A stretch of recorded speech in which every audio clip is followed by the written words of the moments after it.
अस्सलाम वालेकुम students. I am Numan Zafar. जैसा कि आप लोगों ने हमारे पहले 2 लेक्चर्स में देखा कि हम लोगों ने डिज़ाइनिंग ऑर्गेनिक सिंथेसिस में देखा कि उसमें हमारे पास क्या हो रहा है, कि हमारे पास कुछ जनरल एग्जांपल्स देखी। उसके बाद हम थर्ड एग्जाम्पल जब लेक्चर की तरफ आए तो हमने उसमें 1 ग्रुप डिस्कशन की। अब हम आए हैं हमारे 4th लेक्चर की तरफ, तो हम इसमें देखते हैं सिलेक्टिविटी, ऑर्डर ऑफ सिलेक्टिविटी कि हमारे पास सिलेक्टिविटी कैसे हो सकती है।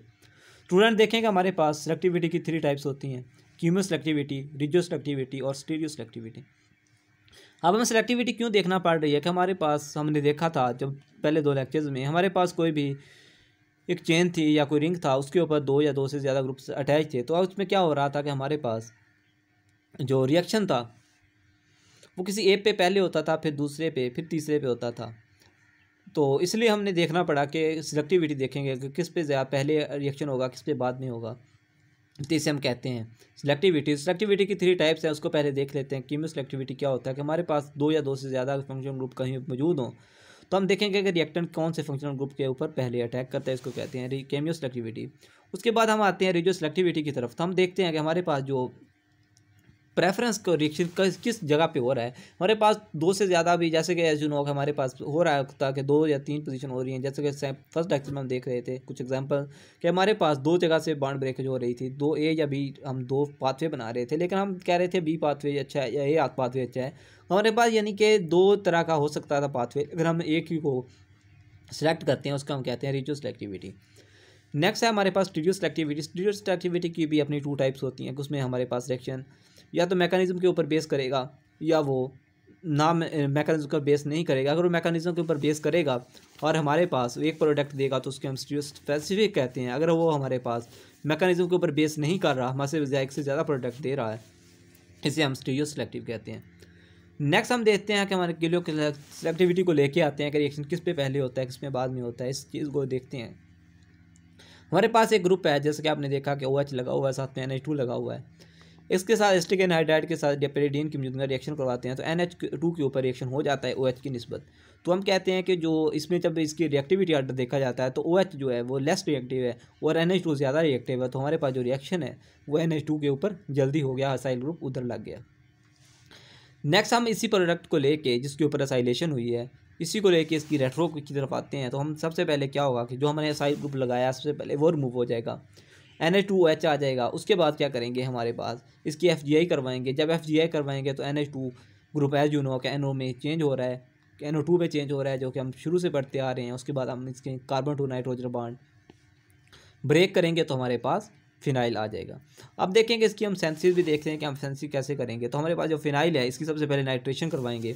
जब इसकी नाइट्रेशन करवाते हैं तो हमारे पास NO2 ग्रुप ऐड हो जाता है। उसके बाद क्या करते हैं, इसकी रिडक्शन करवाते हैं। रिडक्शन किस तरह हम करवाते हैं, रिडक्शन करवाने के लिए हम हाइड्रोजन H2 प्लैटिनम और चारकोल ऐड करते हैं तो हमारे पास NH2 बन जाता है। जब एसिटिक एनहाइड्राइड यूज़ करते हैं तो हमारे पास NH के ऊपर एसिटाइलेशन हो जाती है, साइल ग्रुप अलग जाता है। इसे हम हमारा फाइनल प्रोडक्ट जो हमने जिसकी रेट्रो की थी वो बना सकते हैं। अब हम देखते हैं कि हमारे पास 2 ग्रुप हैं, दोनों सेम हो तो कैसे हम इसका रिएक्शन करवा सकते हैं। एक के ऊपर हमने मेथॉक्सी बनाना है, हमने क्या किया MEI और बेस के बीच में रिएक्शन करवाया तो मेथॉक्सी तो लग गया, लेकिन इस पे 2 ग्रुप दोनों सेम है तो रिएक्शन किसी एक पे क्यों हो रहा है, दोनों पे क्यों नहीं हो रहा। तो हम क्या करेंगे, ऐसी कंडीशन जब होंगी तो ऐसी कंडीशन में हम जो हमारा रीजेंट है जो यूज़ कर रहे हैं, जैसे कि MEI यहाँ पर यूज़ कर रहे हैं, तो इसकी हम जो माउंट है वो कंट्रोल रखेंगे। इसकी यील्ड लेने के लिए जो हमारे पास OMe है, एक प्रोडक्ट लेने के लिए इसकी यील्ड इतनी लो रखेंगे कि वो सिर्फ एक के साथ रिएक्ट करके ख़त्म हो जाए। नेक्स्ट हम देखते हैं कि अगर reaction of a group one then if may react again, कि हमारे पास एक ग्रुप है जो कि दोबारा फिर से एक उसके ऊपर एक दफ़ा रिएक्शन हुआ, वो फिर से रिएक्शन कर लेगा, फिर से रिएक्शन कर लेगा। इस तरह का अगर रिएक्शन आ रहा है तो हम उसको कैसे कंट्रोल कर सकते हैं। अगर हमने 3 स्टेप तक रिएक्शन जा रहा है, हम 1 तक या 2 तक रोकना चाहते हैं तो कैसे रोक सकते हैं। तो आप देखें हमारे पास हमने ये वाला कंपाउंड लिया, इसके ऊपर जब ग्रिग्नाइट एजेंट का अटैक हुआ तो वो जो डबल बॉन्ड O था वो OH बन गया और हमारे पास इधर R अटैच हो गया, हमारा ये पहला प्रोडक्ट आ गया। तो नेक्स्ट प्रोडक्ट में भी हमारे पास ये रिएक्शन हो सकता है कि हमारे पास 12 ग्रिग्नाइट एजेंट आए। 12 ग्रिग्नाइट एजेंट आएगा तो क्या करेगा, तो 12 कार्बन पे अटैक करेगा। यहाँ से जो CH3 ग्रुप लगा हुआ है मेथॉक्सी रिमूव हो जाएगा, R लग जाएगा। हम कह रहे हैं कि नहीं, ये हमें तो जो फर्स्ट प्रोडक्ट बना है यहीं तक रिएक्शन रोकना है, तो यह कैसे रोक सकते हैं? तो इसके लिए भी कोई माइल्ड कंडीशन यही है कि हम लोग क्या करेंगे, जो हमारे पास रीजेंट है उसकी अमाउंट को लो रखेंगे, उसको कंट्रोल करेंगे। नेक्स्ट हम आते हैं अपनी एक और एग्जांपल की तरफ। हम देख रहे हैं कि इसमें हमारे पास एक बेंजीन रिंग है, उसके साथ ऑक्सीजन लगा हुआ है, साथ में क्या है कि हमारे पास एक साइक्लोहेक्सेन लगा हुआ है। बेंजीन के ऊपर एक C डबल बॉन्ड ओ उसके साथ एक अमाइड चेन लगी हुई है। उसका हम रिएक्शन कैसे करवा सकते हैं? भाई ये देखो ईस्टर है, सबसे पहले इसकी ब्रेकेज होगी तो सबसे पहले हमारे पास कार्बोक्सिलिक एसिड बन जाएगा। जब कार्बोक्सिलिक एसिड यहाँ पे बनेगा तो दोबारा हम क्या करेंगे, यहाँ से बॉन्ड ब्रेकेज करेंगे, carbon to oxygen bond. Carbon to oxygen bond जब साइक्लोहेक्सेन का बॉन्ड है वो ब्रेक करेंगे तो हमारे पास कार्बोक्सिलिक एसिड वैसे का वैसे रहेगा और ऑक्सीजन के साथ क्या लगेगा, हाइड्रोक्सिल ग्रुप लग जाएगा, OH ग्रुप बन जाएगा। और जो साइक्लोहेक्सेन है उसके ऊपर क्या चार्ज आएगा, पॉजिटिव चार्ज आ जाएगा। तो हमारे पास उसके ऊपर एक हैलोजन आके, एक्स कोई भी हैलोजन हो सकता है, वो आके अटैच होएगा हमारे पास, ये हमारे रिएजेंट बन जाएंगे। नेक्स्ट हम आते हैं इसकी सेंसिस की तरफ। हम सेंसिस कैसे करवा सकते हैं? अब देखिए कि हमारे पास कार्बोक्सिलिक एसिड OH ग्रुप, हम देख रहे हैं कीमोसेलेक्टिविटी कि इसमें किस पे पहले रिएक्शन होगा, किस पे बाद में होगा। तो हम देखते हैं कि both reactant are nucleophile when we add base.